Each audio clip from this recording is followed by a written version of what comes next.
তোমরা নিশ্চয়ই আমাদের বিভিন্ন গ্রুপে দেখেছো যে একটা নোটিফিকেশন দেওয়া হয়েছে, যেখানে কিনা তোমাদের জন্য একটা ইনিশিয়েটিভ আমরা নিয়েছি, যেখানে বিভিন্ন ধরনের ইউনিভার্সিটির পিএইচডি নোটিফিকেশনগুলো বা জব রিলেটেড কোনো পরীক্ষা, ধরে নাও যে এসএসসি থেকে শুরু করে বিভিন্ন ধরনের পরীক্ষা নোটিফিকেশনগুলো এই হোয়াটসঅ্যাপ চ্যানেলে দেওয়া হবে। এটা শুধুমাত্র কিন্তু তোমাদের জন্যই তৈরি করা, যাদের কিনা এই ধরনের নোটিফিকেশনসগুলো দরকার। ঠিক আছে, তো কোনো ইউনিভার্সিটির পিএইচডির নোটিফিকেশনই হোক বা জব রিক্রুটমেন্টের হোক তোমরা হাতছাড়া করতে চাও না, তাহলে এটাতে ফলো করো। কেন?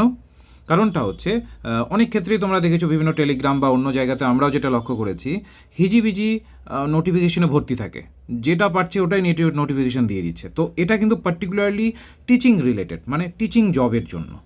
যারা টিচিং জবের সাথে যুক্ত আছো তাদের জন্য এই চ্যানেলটি, কারণ তাদের জন্যই সেটা স্কুলের নোটিফিকেশন হোক, কলেজের হোক বা ইউনিভার্সিটির হোক, যেখানেই রিক্রুটমেন্ট হবে আমরা সেখানে কিন্তু সেখানকার যে নোটিফিকেশনটা আছে তোমাদের সাথে শেয়ার করব। ঠিক আছে, তো যেটা করতে হবে একটু ভালোভাবে দেখে নাও। তো তোমরা অবশ্যই যে লিঙ্কটা আছে সেখানে তো টাচ করবে, এই যে লিঙ্কে টাচ করলে, লিঙ্কে টাচ করার পরে এভাবে খুলে গেল। ঠিক, এবার তোমাকে এটা ফলো করে নিতে হবে। কোন ফলো বাটনটা কোথায় পাবে?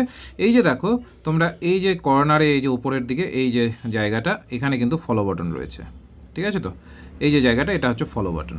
তো এখানে সিম্পলি তোমাকে ফলো করে নিতে হবে, ভালোভাবে লক্ষ্য করবে। অনেকেই কিন্তু এটা করো না, যার ফলে নোটিফিকেশন কিন্তু পাও না। এই যে ফলো করতে হবে, ফলো করার পর এই যে দেখবে একটা আইকন আসবে, এটা ভালোভাবে লক্ষ্য করো।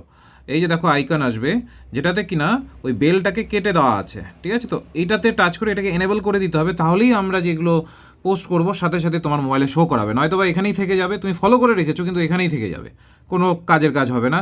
দেখা গেল যে তুমি হঠাৎ করে একদিন এসে ঢুকলে, তারপর ততদিনে ডেট পেরিয়ে গেছে, কোনো একটা পিএইচডি নোটিফিকেশন হোক বা কোনো এক্সামের নোটিফিকেশন হোক বা রিক্রুটমেন্টের নোটিফিকেশন হোক, দেখা গেলো ডেট পেরিয়ে গেছে, তাহলে তো আলটিমেটলি ফলো করে লাভ হলো না, তাই না? তো অবশ্যই এই বেলটাকে আমাদের এভাবে টাচ করতে হবে। এবার যখনই টাচ করবে দেখবে নিচে লেখা আসবে নোটিফিকেশন টার্ন অন। এবার কি হবে, যখনই এখানে কোনো আপডেট আসবে সাথে সাথে তোমরা নোটিফিকেশন পেয়ে যাবে। একদমই সিম্পল প্রসেস, আশা করি সবাই বুঝতে পেরেছো। যারা এখনও পর্যন্ত নোটিফিকেশনটা অন করোনি, অবশ্যই কিন্তু নোটিফিকেশনটা অন করে নাও।